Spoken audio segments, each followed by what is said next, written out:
Good morning students, my name is Tarun from विश्वास school.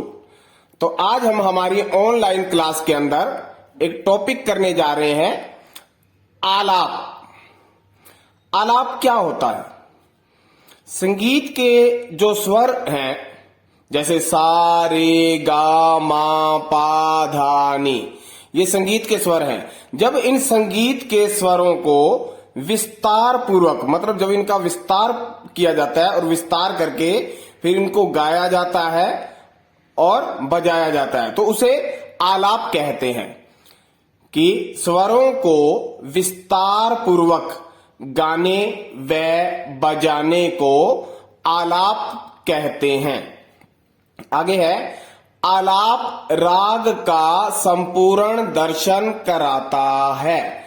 मतलब जो राग के जो स्वर होते हैं, उन्हीं स्वरों का विस्तार किया जाता है। जब उन स्वरों को विस्तार करते हैं तो उस राग के स्वरों से पता चल जाता है कि ये कौन सा राग है। तो आलाप जो होता है वो राग का संपूर्ण दर्शन कराता है, मतलब राग के बारे में हमें बताता है कि ये कौन सा राग है। आलाप से ही हमें इसके बारे में पता चल जाता है। तो आलाप राग का संपूर्ण दर्शन कराता है। आलाप आवश्यकता अनुसार मींड, गमक, खटका। मींड, गमक, खटका ये संगीत के प्रकार है, परिभाषिक शब्द हैं। ये परिभाषिक शब्द होते हैं जिनकी परिभाषाएं दी जा सकती हैं। तो मींड क्या होता है कि जब मुख्य स्वर से हम 2, 3 या 4 स्वर आगे या पीछे, जब कोमलता से, मान लो 2, 3, 4 स्वर हम जाते हैं, मुख्य स्वर से आगे जा रहे हैं, तो बीच के जो स्वर होते हैं उनका कोमलता से प्रयोग करते हुए हम आगे वाले स्वर पे जाते हैं, तो उसे मींड कहा गया है।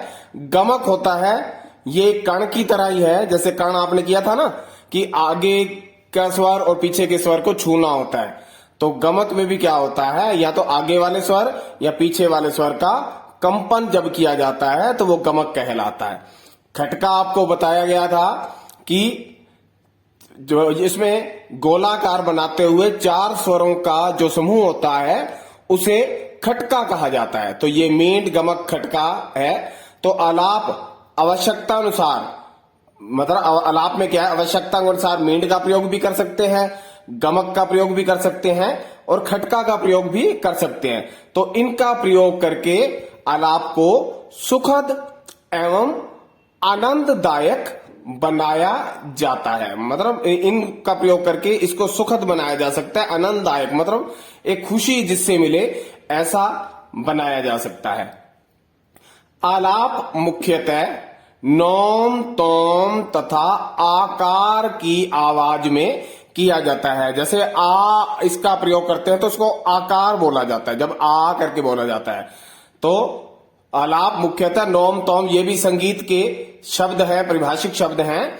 आलाप मुख्यतः नोम, तोम तथा आकार की आवाज में किया जाता है और इसका प्रयोग होता है या तो गीत के पूर्व मतलब पहले, अथवा गाने या बजाने के क्रम में किया जाता है। या तो गीत के पूर्व होगा या फिर गाने या बजाने के क्रम में, मतलब गाने के बीच में भी आलाप का प्रयोग किया जाता है। आपने बहुत से गानों में सुना भी होगा कि आलाप का प्रयोग किया जाता है। तो बड़ा ख्याल आलाप प्रधान होता है। जैसे ये ख्याल होते हैं, ये राग के अंदर प्रयोग होते हैं। ये ख्याल 2 प्रकार के होते हैं, एक बड़ा ख्याल और एक छोटा ख्याल। जो बड़ा ख्याल होता है वो आलाप प्रधान होता है। आलाप प्रधान का मतलब इसमें जो आलाप है वो मुख्य होता है, अधिकतम मात्रा में प्रयोग किया जाता है, ज्यादा प्रयोग होता है। तो बड़ा ख्याल आलाप प्रधान होता है, जबकि छोटा ख्याल कुछ छोटे आलापों से सुसज्जित किया जाता है। सुसज्जित मतलब सजाया जाता है। तो इसको एक बार रिपीट कर रहा हूं मैं। आलाप कि स्वरों को विस्तार पूर्वक गाने व बजाने को आलाप कहते हैं। मतलब राग के जो स्वर होते हैं उनको विस्तार पूर्वक गाया बजाया जब जाता है तो उसे आलाप कहा जाता है। और आलाप से ही राग के बारे में हमें संपूर्ण जानकारी मिलती है। राग का संपूर्ण दर्शन कराता है आलाप, और आलाप आवश्यकता अनुसार मींड गमक खटका, आवश्यकता अनुसार का मतलब उस समय देखा जाता है कि किसका प्रयोग करने से आलाप को सुखद और आनंददायक हम बना सकते हैं, तो मींड गमक खटका में से उसी का प्रयोग कर लिया जाता है। और आलाप नोम तोम और आकार की आवाज में किया जाता है। यह गीत से पूर्व में भी गा सकते हैं और अथवा गाने या बजाने के क्रम में भी इसका प्रयोग किया जाता है। बड़ा ख्याल, ख्याल आपको बताए दो होते हैं, एक बड़ा ख्याल और एक छोटा ख्याल। जो बड़ा ख्याल होता है वो आलाप प्रधान होता है, जबकि छोटा ख्याल ये कुछ छोटे छोटे आलापों से सुसज्जित किया जाता है। इसके बाद करेंगे हम मूर्छना। मूर्छना क्या होता है? मूर्छना का अर्थ है मस्ती, मोहित होना, आकर्षण, आकर्षण मतलब आकर्षित होना, या आनंद विभोर होना मतलब आनंद से भर जाना। तो मूर्छना का अर्थ है मस्ती, मोहित होना, आकर्षण या आनंद विभोर होना। प्रयोगात्मक रूप में वह स्वरावली मतलब स्वरावली स्वरों का जो समूह होता है, जो जिसके अंदर स्वर होते हैं, जिसे सुनकर प्राणी आनंद विभोर हो जाए मतलब खुशी से भर जाए, वह मूर्छना है। क्रम से 7 स्वरों का आरोह अवरोह करने से मूर्छना की रचना होती है। मतलब एक क्रम से, जैसे सा रे गा मा पा धा नी सा, ऐसे ही सा नी धा पा मा गा रे सा। जब ये 7 स्वरों का एक क्रम से आरोह अवरोह करते हैं तो मूर्छना की रचना होती है, मतलब मूर्छना की उत्पत्ति होती है। आधुनिक काल में मींड पुकार अथवा गमक युक्त स्वर लगाव को मूर्छना कहते हैं। मींड, जैसा कि आपको बताया गया है कि मुख्य स्वर से 2, 3 या 4 स्वर आगे या पीछे कोमलता सहित उच्चारण करते हुए जब हम आगे अगले स्वर पर पहुंचते हैं तो उसे मींड कहा जाता है। और गमक कण की तरह ही होता है कि इसमें आगे वाले या पीछे वाले स्वर को, मुख्य स्वर से जो आगे स्वर होता है या फिर पीछे स्वर होता है, उसको कंपन किया जाता है।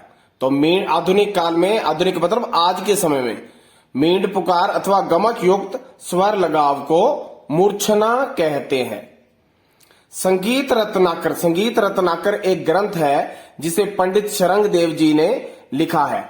उस ग्रंथ में पंडित शरंग देव ने कहा है कि 7 स्वरों का क्रम से आरोह अवरोह करना मूर्छना कहलाता है। 1 ग्राम से 7 मूर्छनाएं बनती हैं। ग्राम, जैसे नाम से पता है, ग्राम मतलब गांव। गांव में क्या होता है, जहां लोगों का समूह है वो गांव कहलाता है। ऐसे ही संगीत के अंदर जहां स्वरों का समूह होता है वो ग्राम कहलाता है। तो ग्राम 3 है, षडज ग्राम, मध्यम ग्राम और उत्तम ग्राम मतलब गंधार ग्राम। षडज ग्राम, मध्यम ग्राम और गंधार ग्राम। 1 ग्राम से 7 मूर्छनाएं बनती हैं।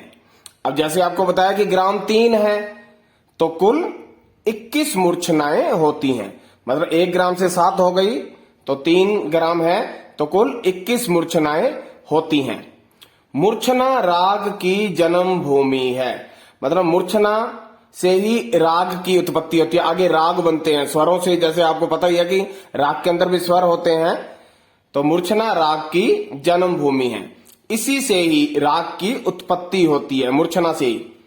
पंडित शरंग देव ने, संगीत रत्नाकर जिन्होंने लिखा, उन पंडित शरंग देव ने मूर्छनाओं को निम्नलिखित 4 भागों में बांटा। सबसे पहला है शुद्धा, अंतर संहिता, काकली संहिता और ये अंतर काकली संहिता। ये मूर्छना के भाग हैं। दोबारा से इसको देखते हैं मूर्छना को, कि मूर्छना का अर्थ है मस्ती, मोहित होना, आकर्षण या फिर आनंद विभोर होना। प्रयोगात्मक रूप में वह स्वरावली मतलब वह स्वरों का समूह जिसे सुनकर प्राणी आनंद विभोर हो जाए, खुशी से भर जाए, आनंद से भर जाए, वह मूर्छना है।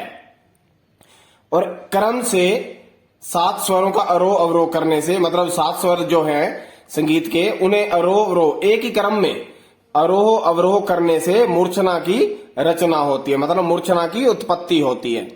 आधुनिक काल में, आधुनिक काल मतलब जो अब समय चल रहा है, उसमें मींड पुकार अथवा गमक युक्त स्वर लगाव को मूर्छना कहते हैं। मींड और गमक के बारे में आपको बता दिया गया है कि क्या होते हैं ये। संगीत रत्नाकर में एक ग्रंथ है आपके पाठ्यक्रम में, पंडित शरंग देव जी ने लिखा है ये ग्रंथ। तो संगीत रत्नाकर में पंडित शरंग देव ने कहा कि सात स्वरों का एक क्रम से आरोह अवरोह करना मूर्छना कहलाता है। एक ग्राम से सात मूर्छनाएं बनती हैं। ग्राम आपको बता दिया गया है कि स्वरों का समूह ग्राम कहलाता है। एक ग्राम से सात मूर्छनाएं बनती हैं। तो ग्राम तीन है, षडज ग्राम, मध्यम ग्राम और गंधार ग्राम। ग्राम तीन है तो कुल 21 मूर्छनाएं, मतलब एक से सात है तो 3 से 21 मूर्छनाएं होती हैं। मूर्छना से ही राग की उत्पत्ति होती है। और पंडित शरंग देव ने मूर्छनाओं को निम्नलिखित 4 भागों में डिवाइड किया है, बांटा है। सबसे पहला है शुद्धा, फिर अंतर संहिता, काकली संहिता और अंतर काकली संहिता। तो ये था हमारा मूर्छना वाला टॉपिक। तो आज के लिए इतना ही। Thank you.